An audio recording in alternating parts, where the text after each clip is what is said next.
జీవితాన్ని జీవించాలా, గుండెల్లోంచి రావాలి నీకు.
ఇశ్రాయేలు ప్రజలు లక్షల కాల్బలానికి ఓటమి ఎదురొచ్చినా వీడికి మనసు కరగల.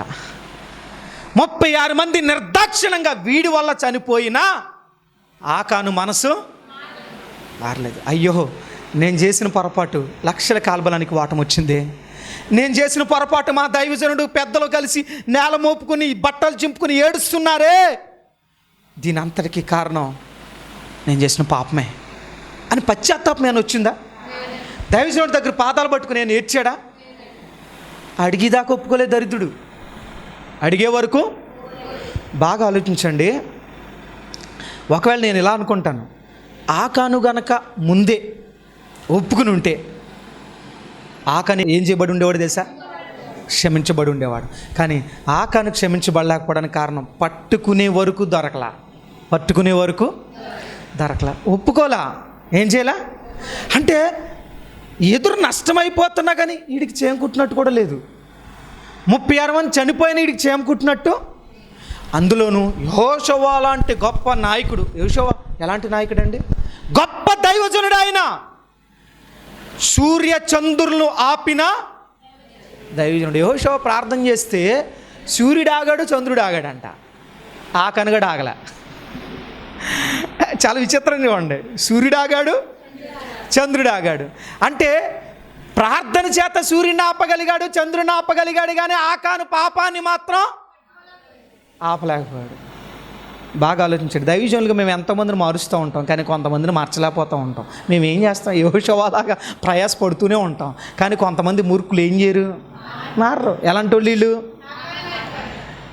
అరే, ఇంత గొప్పగా యెహోషువ దగ్గర పెరుగుతున్న ఆకాను కనీసం అప్పుడైనా మా దైవజనుడు ఏడుస్తుంటే, అబ్బా ఇంత పరాక్రమం కలిగిన దైవజనుడే, సూర్యుని ఆపిన దైవజనుడే, అసలు ఆయన ముందు నిలబడతాకి శత్రు సైన్యం కూడా గడగడలాడుతున్న అలాంటి గొప్ప దైవజనుడే, మా దైవజనుడు కళ్ళు వెంట కన్నీరు వస్తున్నాయంటే నా పాపాన్ని ఒప్పుకోకపోతే ఇంకా నాకన్నా మూర్ఖుడు, దుర్మార్గుడు ఇంకెవడైనా ఉంటాడా అనే ఆలోచన ఎవరిలో రాలా?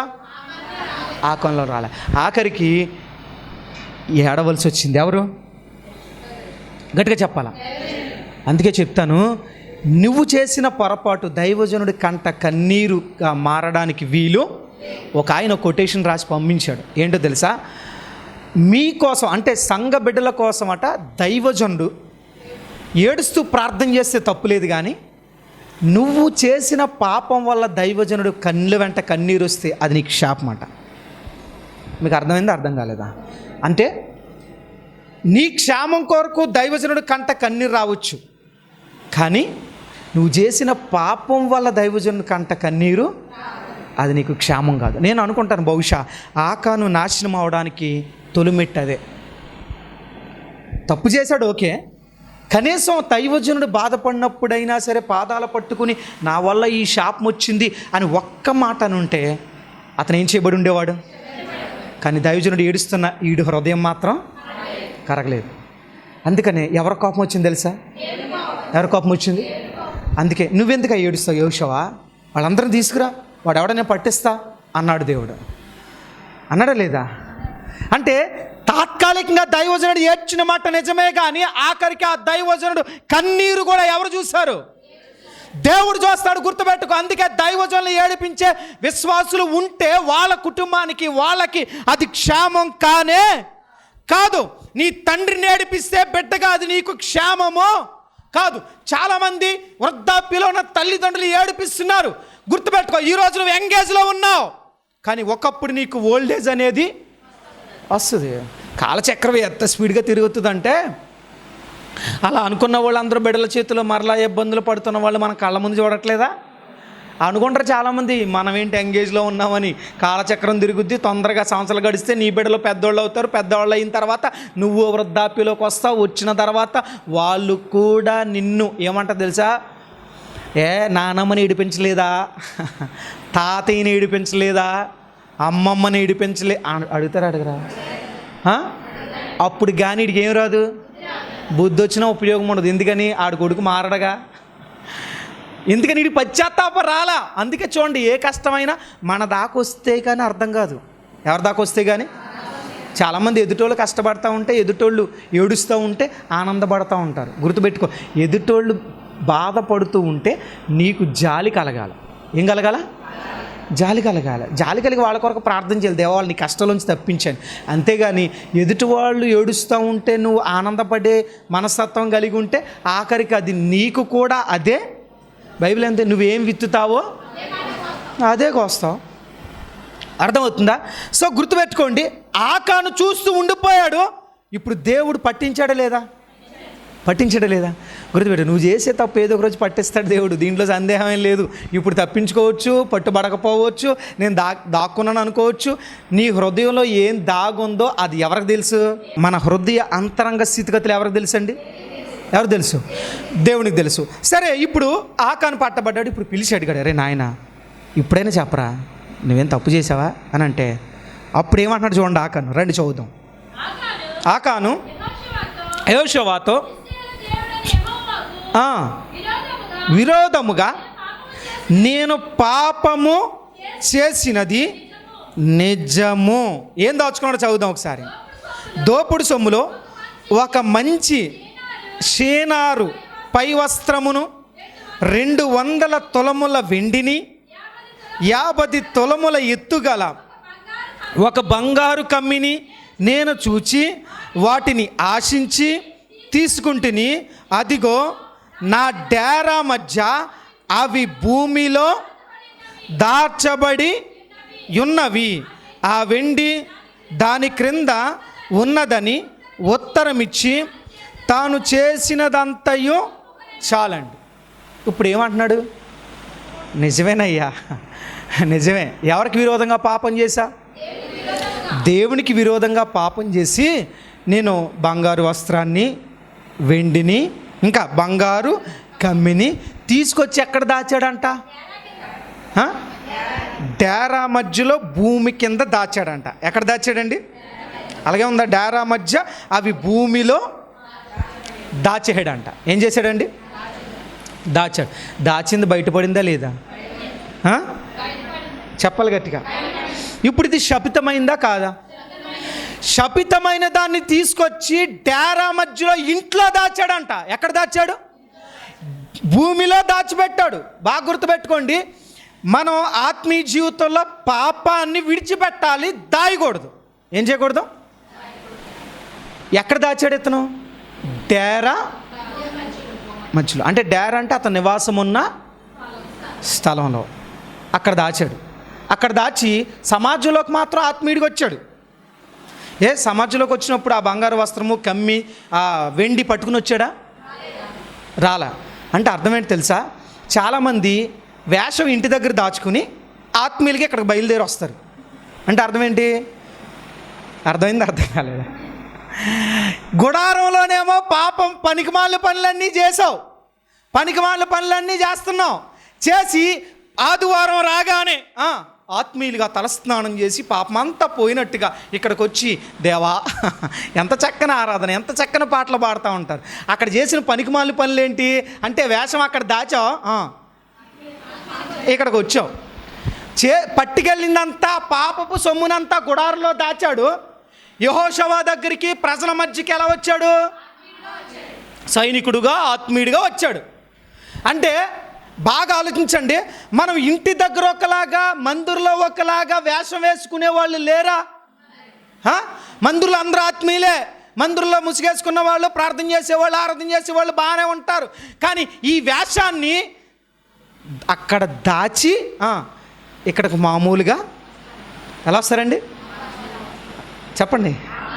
అంటే ఈ బూతులు, లోకల్లో నువ్వు చేసే మాటలు, నువ్వు చేసిన పనికిమాలను, నువ్వు వేస్తున్న వెధవేషాలు అన్నీ అక్కడ దాచి ఇక్కడికి పై వేషం వేసుకుని దేవుడు చూడ్డా? చాలామంది అందుకే పాపాన్ని విడిచిపెట్టమన్నాడా దేవుడు? దాయమన్నాడా? ఏం చేయాలా? విడిచిపెట్టమన్నా. మనం వదిలేము. ఇప్పుడు దేవుడు అన్నాడు, అరే నాయన ఎరుకో ప్రాంతం వెళ్ళినప్పుడు ఒక్కడ కూడా ముట్టుకోండి, అక్కడ వదిలేసి వచ్చేయండి మీరు అన్నాడు. వదిలేసి వచ్చేయండి అన్నాడు. కానీ ఈడు ఎక్కడ ఏం చేశాడు? బాప్తీసం తీసుకున్నప్పుడు నేను చచ్చి బ్రతికానండి అంటే అర్థమైంది తెలుసా? నా పాత రోత జీవితాన్ని వదిలి నూతన వ్యక్తిగా. అంటే దేవుడు వదిలేసి రమ్మన్నాడు, వదిలేసి వచ్చానని చెప్పా.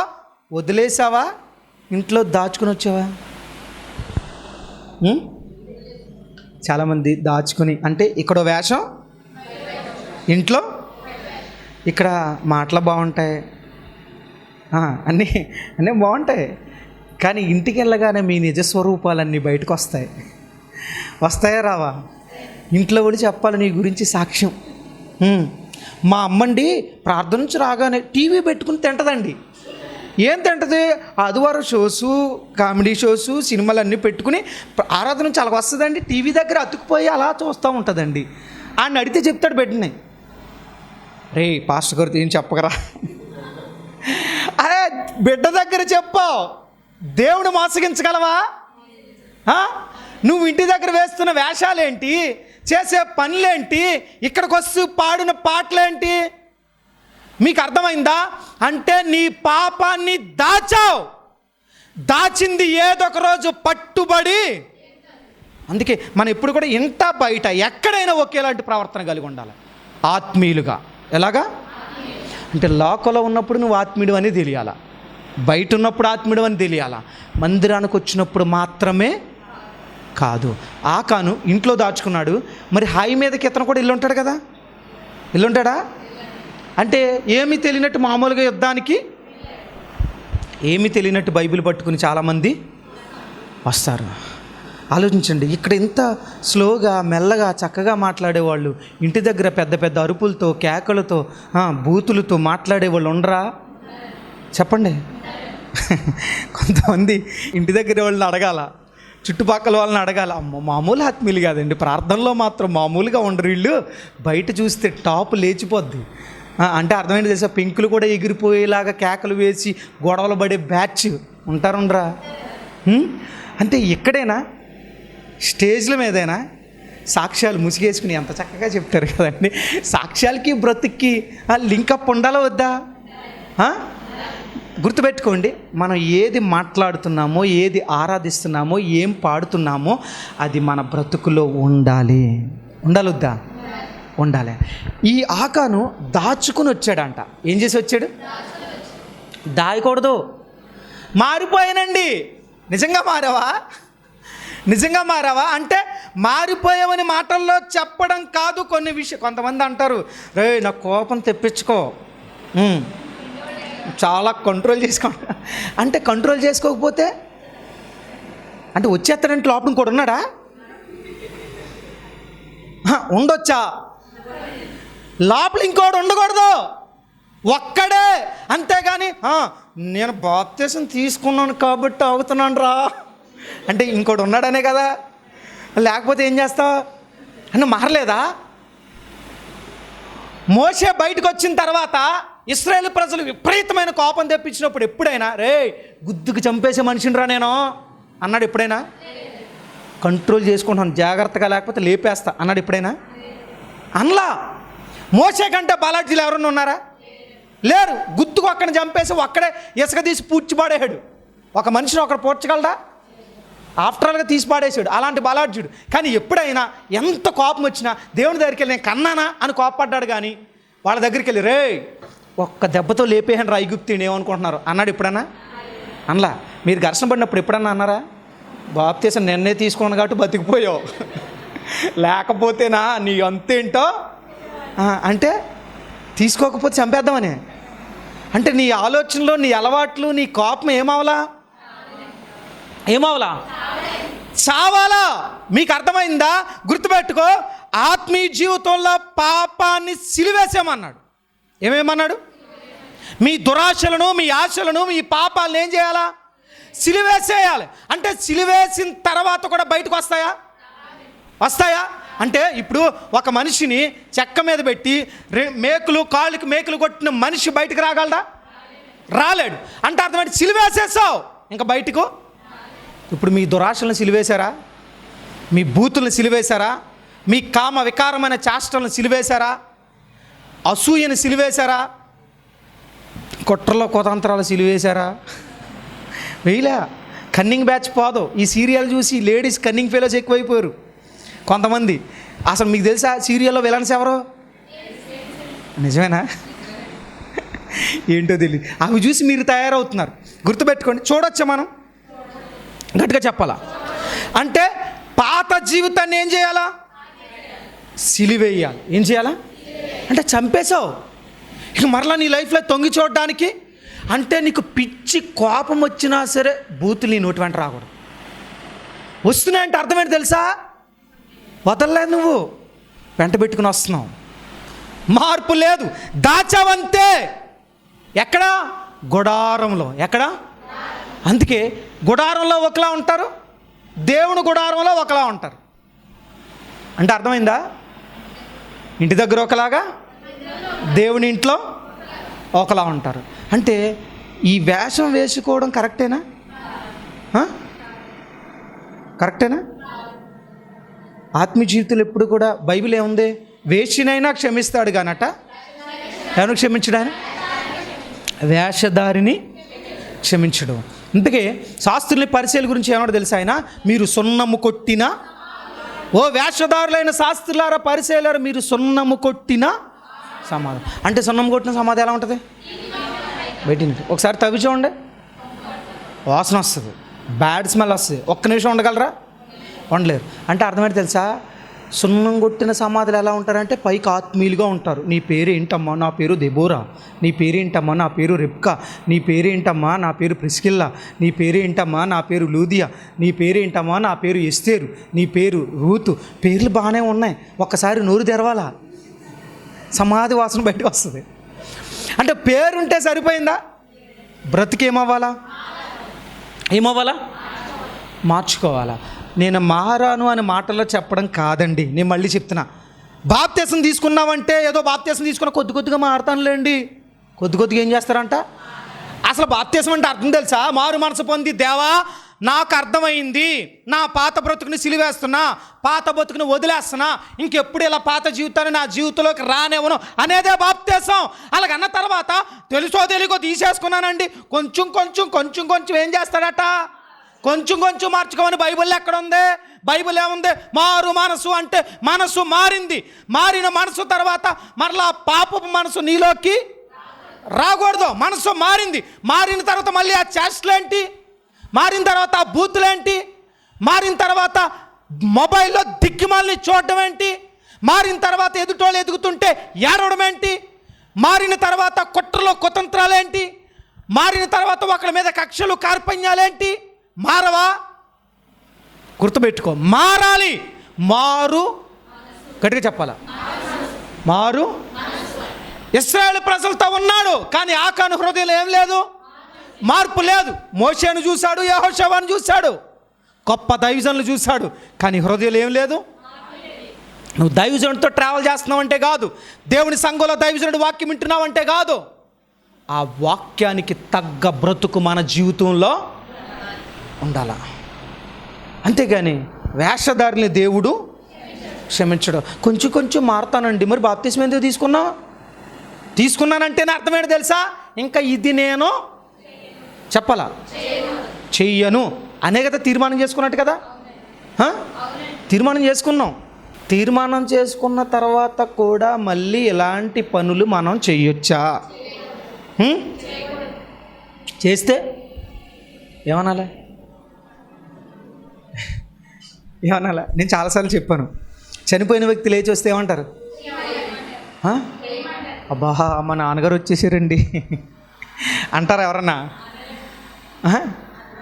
బాగా ఆలోచించండి. ప్రేమగా ఉన్నవాళ్ళు కూడా ఎంత ప్రేమ ఉన్నా సరే చనిపోయిన తర్వాత అక్కడికి మోసుకుని వెళ్తాం కదండి, బాక్స్లో మోసుకెళ్ళిన తర్వాత సమాధి పెట్టిలో పెట్టిన తర్వాత దైవశాఖలు ప్రార్థన చేస్తారు కదా, ప్రార్థన చేసిన తర్వాత ఆ పెట్టిలోంచి అలా లేచి వచ్చాడు అనుకున్నాడు ఎవరైనా, మన ఫ్యామిలీ మెంబర్స్ ఎవరైనా అలా లేచి వచ్చారు అనుకోండి, అబ్బా మా ఫ్యామిలీ మెంబర్ తిరిగి వచ్చేసాడు అని చెప్పి అక్కడ కూర్చుంటారు ఎవరైనా? అసలు ముందు వాళ్ళే ఉండరు అక్కడ. పాస్టర్ గారు ప్రార్థన చేయండి దెయ్యం లేచి వచ్చి అంటారంటరా.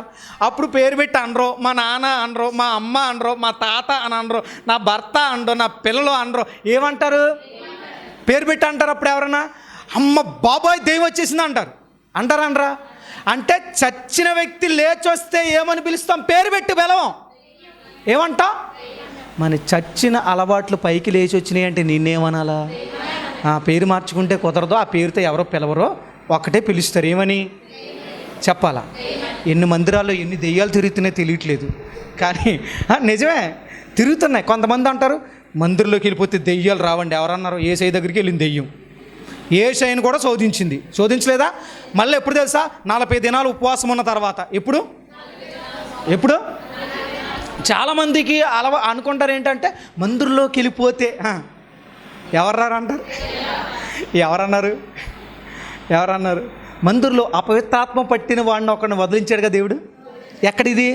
సమాజ మందిరంలో. ఎక్కడ? మందిరంలో. అంతెందుకంటే 40 దినాలు ఉపవాసం తర్వాత కూడా యేసయ్య దగ్గరికి వచ్చి డైరెక్ట్ సాతానుగాడే శోధించాడు. అంటే బాగా ఆలోచించండి, దేవుని దగ్గరికి వెళ్ళే శోధించినప్పుడు దేవుని మందిరంలోకి దెయ్యాలు రావా? వస్తాయి రావా?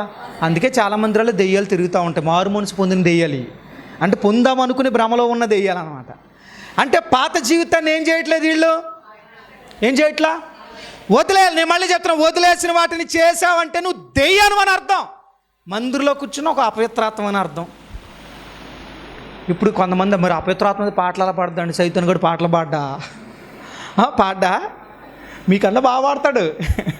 ఎందుకని? అతను ప్రధాన గాయకుడా కదా. ఇప్పుడు చెప్పండి, దెయ్యాలు కూడా పాటలు పాడితే పాడవా? పాట పాడతాయి. అంత ఎందుకండి, యేసుప్రభు దగ్గరికి వెళ్ళినప్పుడు దావీదు కీర్తనలోని వచ్చినాన్ని యేసుప్రభుతో చెప్పాడు తెలుసా? సైతాను చెప్పడా లేదా? బైబిల్లో ఏముంది? నువ్వు పైనుంచి దూకేస్తే దూతలని పట్టుకుంటారని ఉంది కదా, నువ్వు ఇక్కడ నుంచి దూకేయచ్చు కదా అని ఎవరికి చెప్పాడు తెలుసా వాక్యం? ఎవరు చెప్పాడు? గట్టిగా చెప్పాలా? అంటే వాక్యం చదవగలడు, వాక్యం చెప్పగలడు, పాటలు పాడగలడు, ఆరాధన చేయగలడు, అన్నీ చేయగలడు. ఎవరు? సాతానుగాడు. అంటే ఇవన్నీ చేస్తున్న మారు మనసు ఉన్నవాళ్ళు ఒకలా ఉంటారు, మారు మనసు లేని వాళ్ళు ములిగి పేరు మార్చుకుంటే కాదు, బ్రతుకు మారాలా. ఏం మారాలా? బ్రతుకు మారాలి. ఆకాను బ్రతుకు మారిందా? దాచుకున్నాడు. అందుకే గుర్తుపెట్టుకో, నీ అలవాట్లను చంపేయాలి. ఏం చేయాలా అంటే, ఒక మాటలు చెప్పాలంటే, లోకంలో ఉన్నప్పుడు నాకు ఏది ఇష్టమో దేవునిలోకి వచ్చాక ఆ ఇష్టాన్ని ఏం చేయాలా? చంపేయాలా. కోపం వస్తే కొంతమంది బూతులే వస్తాయి నోటి వెంట, కానీ రక్షణ పొందిన తర్వాత రావచ్చా? నీకెంత కోపమైనా రాని, అదే కదండి సాక్ష్యం, అదే కదా. ఇప్పుడు ఆకాను ఆశ చచ్చిందా? వాటిని చూశాడు, ఆశించాడు. ఏం చేశాడండి? గట్టిగా చెప్పాలా? చూశాడు. ఈ ఆశే అతని పతనానికి కారణమైంది. లోకంలో మాట దురాశ దుఃఖమునకు చేటు. దురాశ బైబిల్ దురాశ గర్భము తరించి పాపము కనగా పాపము పరిపక్వమై. అంటే దురాశ ఎప్పుడు కూడా నీకేం మిగిలిస్తుంది? మరణాన్ని మిగిలిస్తుంది, దుఃఖాన్ని మిగిలిస్తుంది. ఏం మిగిలిస్తుంది అండి? అంటే ఇప్పుడు ఆశించాడు, దాచుకున్నప్పుడు అనుకుని ఉంటాడు కదా. దాచుకున్నప్పుడు ఏమనుకుని ఉంటాడు? భూమిలో దాచింది ఎవరికి కనబడద్దా? కనబడదు. కానీ ఎవరికి కనబడింది? కనబడిందండి? ఇప్పుడు నువ్వు రహస్యంగా చేసే పాపాలు ఎవరికి కనబడకపోవచ్చు, కానీ ఎవరికి కనబడతాయండి? దేవునికి కనబడతాయి. ఇప్పుడు యెహోషువ పంపించాడు, ఆ గుడారంలో వాటిని తీసుకొచ్చిన తర్వాత యెహోషువ ఏమన్నాడు చెప్పండి ఒకసారి. 24 వచ్చిన ఒకసారి చదువుతారండి. తరువాత యెహోషువాయు ఆకానును ఆ వెండిని ఆ పై వస్త్రమును బంగారు కమ్మిని ఆకాను కుమారులను కుమార్తెలను ఎద్దులను మందను పట్టుకుని ఆకోరు లోయలోనికి తీసుకుని వచ్చితిరి. అప్పుడు యెహోషువ, నీవేళ మమ్మును బాధపరిచితివి, నేడు యెహోవా నిన్ను బాధపరుచుననగా ఇశ్రాయేలులందరూ వానిని రాళ్లతో చాలండి. ఇప్పుడు ఇక్కడ ఏమన్నాడు యెహోషువ? మొత్తాన్ని తీసుకొచ్చేసాడంట. ఆకానుతో పోయిందా? ఆకాను కుమారులు కుమార్తెలు కుటుంబ సభ్యులు డేరా తనకున్న సమస్త ఆస్తిని పట్టుకొచ్చి తీసుకొచ్చి ఏం చేశారంట? ఆకోరు లోయలో ఏం చేశారు అంటే చూడండి, తప్పు చేసింది ఎంతమంది? మరి కుటుంబం అందరికి ఎందుకు శిక్ష వచ్చింది? ఇప్పుడు ఇశ్రాయేలు ప్రజలందరూ తప్పు చేయలేదు, ఓటమి వచ్చింది, కానీ ఇశ్రాయేలు ప్రజలందరినీ చంపాడు దేవుడు. మరి ఆకాను కుటుంబ సభ్యులు ఎందుకు చంపాడు? అంటే నేనేమనుకుంటానంటే, ఇప్పుడు ఈ బంగారు కమ్మి ఇవన్నీ తీసుకొచ్చినప్పుడు ఇంట్లో భార్య ఉండి ఉంటుంది కదా, పిల్లలు చూసి ఉంటారు కదా, చూసినప్పుడు ఇప్పుడు భార్య బిడ్డలకు తెలియకుండా గొయ్యి తవ్వలేడు కదా. భార్యకి తెలుసు, బిడ్డలకు తెలుసు, కుటుంబ సభ్యులకు తెలుసు, వాళ్ళకి తెలిసేలాగానే దాచాడు. ఇప్పుడు ఈ కుటుంబ సభ్యులైనా వెళ్ళి దైవజనుడితో చెప్పారా? అందుకని మొత్తం తీసుకొచ్చేమన్నాడు ఆయన. ఈ యొక్క ఆధ్యాత్మిక కార్యక్రమంలో ఈ వాక్యం ద్వారా మీరు బలపడినట్లయితే ఈ కార్యక్రమాన్ని ప్రోత్సహించండి, బలపరచండి. అలాగే మీ సమస్యలు ఏమైనా తెలియచేయాలి అని ఆశపడితే ఈ స్క్రీన్పై స్క్రోల్ అవుతున్న నెంబర్లకు మీరు కాల్ చేయండి. అలాగే మీ ప్రార్థన అవసరాల కొరకు ప్రేయర్ చేయడానికి సేవకుడిగా నేను ఇప్పుడు సిద్ధంగా ఉన్నాను. అలాగే నా వర్తమానాలు మీ ప్రాంతాల్లో వినబడాలి అని ఆశపడితే ఎవరైనా సరే దైవ సేవకులు కానీ మరి ఎవరైనా ఈ స్క్రీన్పై కనబడుతున్న నెంబర్లకు మీరు కాల్ చేయొచ్చు అని ప్రభు పేరిట తెలియజేస్తున్నాను. అలాగే నా వర్తమానాలు మీరు ఇంకా వీక్షించాలి అని ఆశపడితే బ్రో ఎం శ్యామ్ అనే యూట్యూబ్ ఛానల్ ద్వారా కూడా నా వర్తమానాలు అనేకమైన యూట్యూబ్లో ఉన్నాయి కనుక వాటిని కూడా మీరు వీక్షించి ప్రభు యొక్క దీవెనలు పొందుకోవాలని, ఆధ్యాత్మికంగా బలపడాలని ప్రభు పక్షాన తెలియచేస్తున్నాను. ఈ దీన సేవకుడి కొరకు, ఈ దీన పరిచర్య కొరకు మీ యొక్క అనుదిన ప్రార్థనలో జ్ఞాపకం చేసుకోవాలని ప్రభు పేరిట మీ అందరినీ కూడా తెలియచేస్తున్నాం. God bless you all. దేవుడు మిమ్మల్ని దీవించునుగాక. ఆమేన్. మా అడ్రస్ బేతేలు ప్రార్థనా మందిరం, ఇందిరా కాలనీ, జీడిపిక్కల ఫ్యాక్టరీ ఎదురుగా, దొండపూడి రోడ్, గోపాలపురం.